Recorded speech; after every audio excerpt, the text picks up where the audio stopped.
that type of country.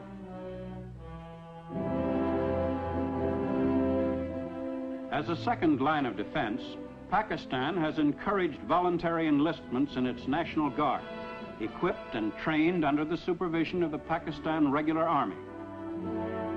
Formation of the National Guard met with such enthusiastic public response that recruiting centers were besieged by volunteers, anxious to play an active part in their country's defense.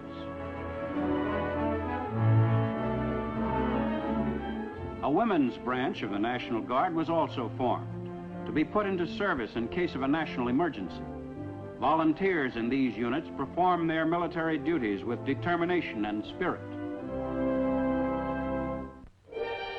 The chief dispute between Pakistan and India has centered on the Principality of Kashmir in the north. Famed for its beauty and bracing climate, Kashmir has long been the leading resort area of the Indian subcontinent. Because of its strategic location between Central and Southern Asia, Kashmir has been of vital importance to the nations which adjoin it. Behind its peaceful exterior, Kashmir has been a land of conflict. With partition, its Muslim majority was determined to join Pakistan, while its Hindu government acceded to India.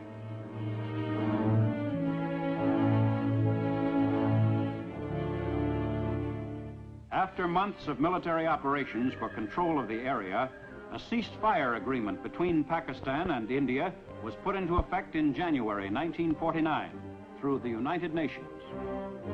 In April 1950, relations between Pakistan and India were improved considerably by meetings between the prime ministers of the two nations, Liaquat Ali Khan and Jawaharlal Nehru.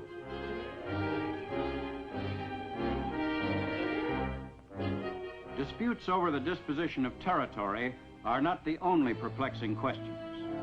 West Pakistan is one of the most extensively irrigated areas in the world, but the headwaters of the rivers which feed that system are in Kashmir and in India. If the principal flow of these rivers were lost to Pakistan, large areas of the country now fertile would become arid. Should India divert the course of these rivers, Pakistan's irrigation system would become useless. Since Pakistan is chiefly an agricultural nation, such a move on India's part would be ruinous to the economy of the country as a whole.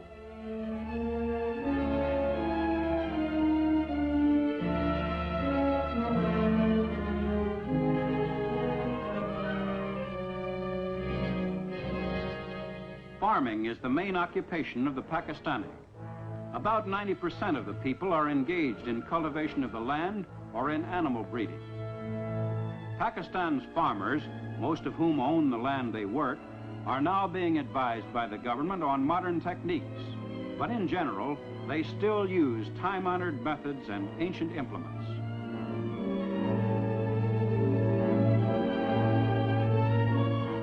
Food crops play a most important role in Pakistan's economy.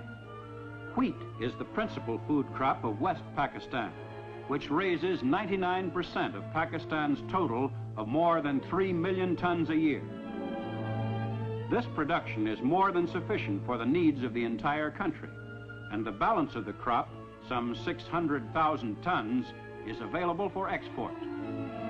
More than 3/4 of Pakistan's total area under cultivation is devoted to the raising of food crops. Most of Pakistan's 80 million people live in villages which range in size from a population of a few hundred to several thousand. Each villager, by nature an individualist, takes an important part in the life of the community. In most cases, the village is self-sufficient. All minor disputes come before the village council, chosen by the villagers themselves. The council selects a headman from among the group, and when a puzzling local problem must be settled, the council meets in open session. A villager may accuse a neighbor of grazing cattle on his land, and the defendant must explain his side of the case to the council.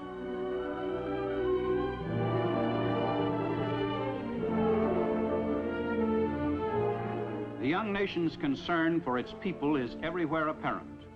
In the smallest villages, schoolmasters are at work combating illiteracy, teaching the children the fundamentals of the Urdu language.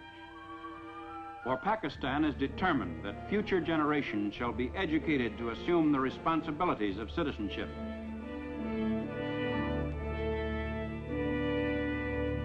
One of the favorite forms of relaxation in the villages is a game of volleyball, a popular sport throughout Pakistan.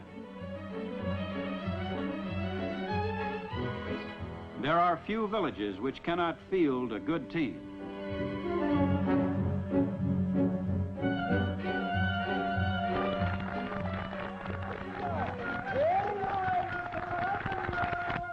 And once the chores of the day are finished, the villagers can enjoy the tunes of itinerant musicians who roam the countryside, entertaining the people who work the soil.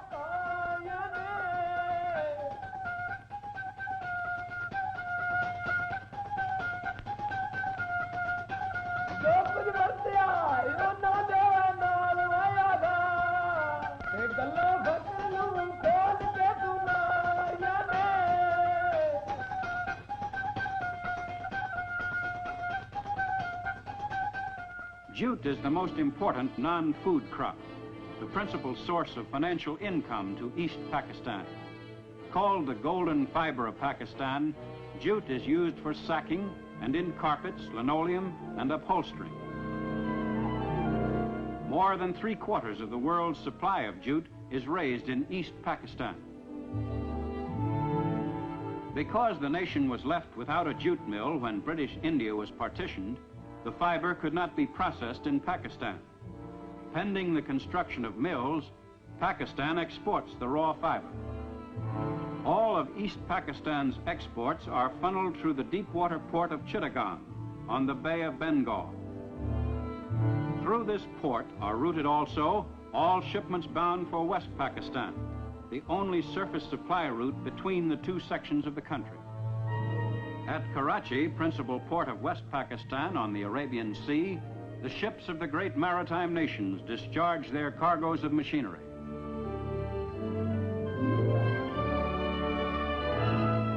Pakistan is one of the few countries of Asia which have a favorable balance of trade with the hard money nations of the world.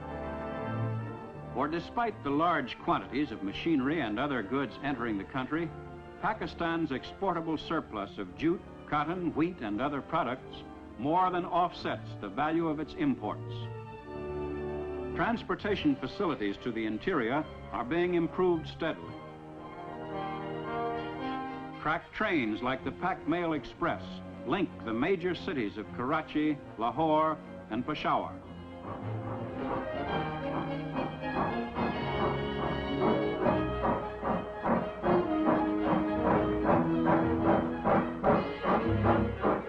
Since most of Pakistan's railways fell under the classification strategic at the time of partition, the government had to maintain them without adequate financial return.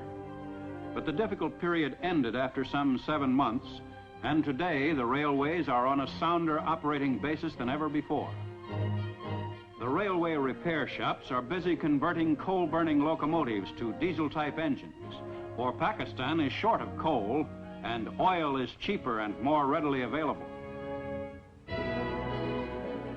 Pakistan's concern with its progress and future course of action was epitomized by Prime Minister Liaquat Ali Khan. We will never allow our freedom to be taken away. We shall fight aggression wherever it may be. And Pakistan shall cooperate with all those countries who want peace in the world and progress of mankind. To protect that peace and to achieve that degree of progress, the people of Pakistan are united in their resolve to work ceaselessly. For Pakistan is building for the future, and each Pakistani has a stake in that future. The people of Pakistan today are certain that their young country will grow and prosper, and will, in the years ahead, continue to win the respect of the other free nations of the world. Time marches on.